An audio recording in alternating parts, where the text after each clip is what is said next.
Après une semaine en Nouvelle-Zélande, il était temps pour moi de bouger. Le froid, la pluie et le vent ont souvent raison de désennuyer. Mais on ne peut décemment pas refuser un tour en bateau. Aussi, j'ai embarqué pour ma première vraie escapade direction la Bayswater Marina. En plein hiver, la pluie est glaciale, le vent t'emporte. Mais les plages, les paysages qu'offre le pays ne peuvent pas être ignorés.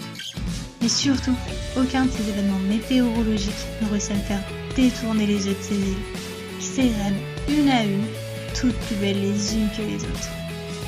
Le temps n'était pas particulièrement bon, il faut l'avouer, mais la cité des voiles nous ouvre les bras.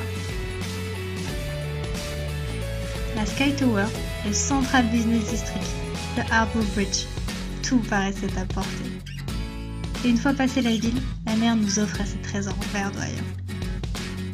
Rona Island, Motui'e, Motutapu, Rangitoto et bien d'autres. Perdues en plein milieu des eaux, les îles surgissent unanimes.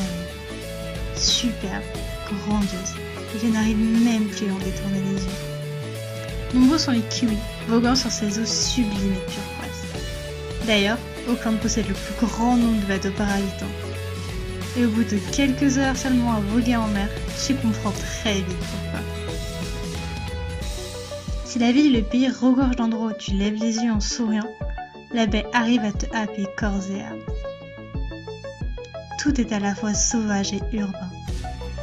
La nature se blottit partout, mais surtout, elle se fait respecter et sait se faire aimer par tous. Calés entre deux îles, nous avons passé la nuit sur le bateau. Le froid se faisait sentir et pourtant, je n'arrivais même pas à rentrer dans les cabines. Les étoiles brillaient de mille feux entre la lune qui irradiait et Vénus qui me paraissait plus proche que jamais. J'aurais sincèrement pu rester là toute la nuit, bercé par les vagues et l'émerveillement. Le retour au lendemain aurait pu être triste, mais même pas.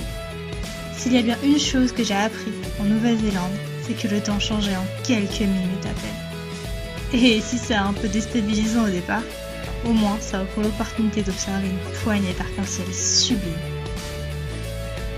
Jamais je n'en ai vu autant de naïs avant. C'est dire à quel point ils sont nombreux. Et là, entre les îles, bercées par le soleil et gelées par la nuit, c'est dit que la vue vaut bien quelques galères.